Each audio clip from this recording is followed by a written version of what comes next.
கிடைக்காது அப்படிங்கிறது. ஏன்னா என்னால் முடியல, இதை கடந்து மூவ் ஆன் பண்ணி நெக்ஸ்ட்டு போயிடலாம் அப்படின்னு முடிவு எடுத்துட்டு தான் நான் இந்த வீடியோவே போஸ்ட் பண்ணுறேன். இன்றைக்கி தான் பார்த்தீங்கன்னா இந்த சேனலையும் க்ரியேட் பண்ணேன். என்னோடய புது சேனல் பார்த்திங்கன்னா இதுதான்.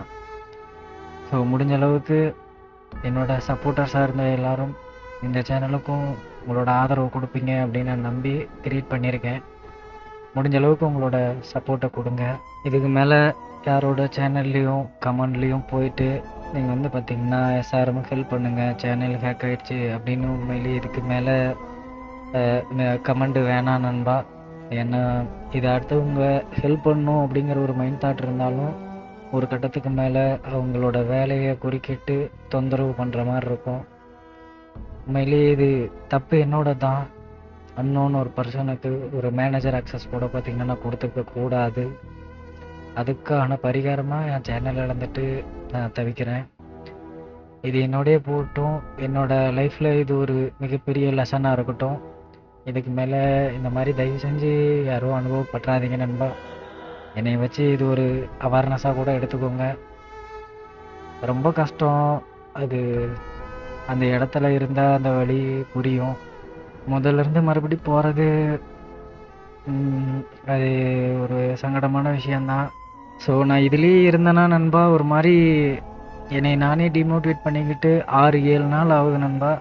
ஒரு மாதிரி ஒழுங்காக எந்த வேலையும் செய்யலை, ஒழுங்காக பார்த்தீங்கன்னா ஒரு நிம்மதியே இல்லை நண்பா. அதை நினச்சிட்டு அப்படியே வருத்தப்பட்டுட்டு தான் நான் உங்ககிட்ட முன்னாடியே சொன்னேன்ல, குடும்பத்தில் ஒருத்தரை இழந்த மாதிரி ஒரு ஃபீல். அது வந்து அக்செப்ட் பண்ண முடியல. அப்படியே கொஞ்சம் கொஞ்சமாக நான் கடந்து போயிடுவேன். அதாவது என் சேனல் வெறும் நான் ஒருத்தனுக்கு மேனேஜர் ஆக்சஸ் கொடுத்து எப்படி பிரைமரி ஓனராக ஆனா அப்படிங்கிறதே எனக்கு தெரியாமல் ஒரு புரியாத புதியரில் நான் இழந்துட்டேன். அதை கொண்டு போயிட்டு அவன் வேற ஒரு இடத்த சேனல் சேலுன்னு போட்டு அது எஸ்க்ரோ அப்படிங்கிற ஒரு கம்பெனி மூலமாக சேலே பண்ணிட்டான். சேல் பண்ணதும் பார்த்திங்கன்னா அவன் ஒரு செல்லராக ஃபேக் டீட்டெயிலை கொடுத்து என்னமோ நானே அவங்ககிட்டயும் சேல் பண்ணுற மாதிரி என்னோடய சேனலை சேல் பண்ணிட்டான். அது இன்னொருத்தர்கிட்ட போயிடுச்சு. இது வரைக்கும் கூட யூடியூப் டீம் பார்த்திங்கன்னா இது தேர்ட் பார்ட்டி விவகாரம் தகராறு அப்படின்னு சொல்லிட்டு இருந்தாங்க. இப்போ நிறைய மெயில் மாறிடுச்சு, நிறைய ஓனர் மாறிடுச்சு. இப்போ யார் ஓனராக இருக்காங்களோ அவங்க தான் கரண்ட் ஓனர். அதேமாரி நீங்கள் தான் ஒரிஜினல் ஓனர் அப்படின்னா நீங்கள் போய் அவங்ககிட்ட பேசி வாங்கிக்கங்க அப்படிங்கிற மாதிரி சொல்லிட்டாங்க. இருந்தாலும் ஃபைனலாக ஏதாவது முயற்சி பண்ணி பார்க்கலாம் அப்படின்னு ட்விட்டரில் நான் வந்து என்னோடய பிரச்சனையை சொல்லி யூடியூப் டீமை டைரெக்டாக காண்டாக்ட் பண்ணுறதுக்கு ஒரு போஸ்ட் போட்டிருக்கேன். முடிஞ்சால் பார்த்திங்கன்னா கீழே லிங்க்கு கொடுத்துருக்கேன், ஒரு ட்வீட் மட்டும் பண்ணுங்கள். ஒரே ஒரு சப்போர்ட்டாக இருக்கும். நிறைய பேர்த்துக்கு இதை ஷேர் பண்ணி விடுங்க. என்னோடய சேனல் இதுக்கு மேலே இதுதான். 100% நான் வராதுன்னு எப்படி நம்புகிறேன் அப்படின்னு எனக்கு தெரில. ஆனால் அதை நம்பி இதை கடந்து மூவ் ஆன் பண்ணேன்னா நான் அடுத்தடுத்து வேலை பார்க்குறதுக்கு, அடுத்தடுத்து மறுபடியும் புதுசாக நான் வளர்ந்து வர்றது கூட ஒரு தடையாக இருக்காது இந்த விஷயம். ஏன்னா அது கடந்து போயிடணும் அப்படின்னு நினைக்கிறேன். அதை ஏற்றுக்க முடியல, இருந்தாலும் கடந்து போயிடணும் அப்படின்னு நான் நினைக்கிறேன்.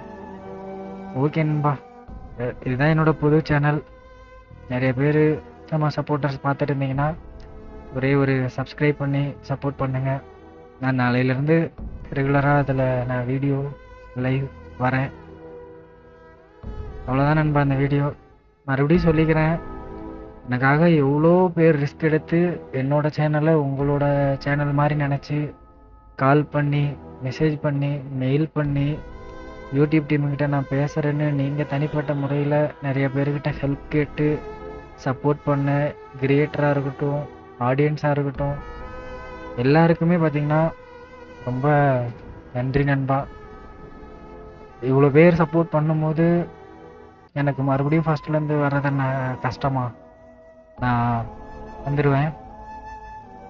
லவ் யூ நண்பா.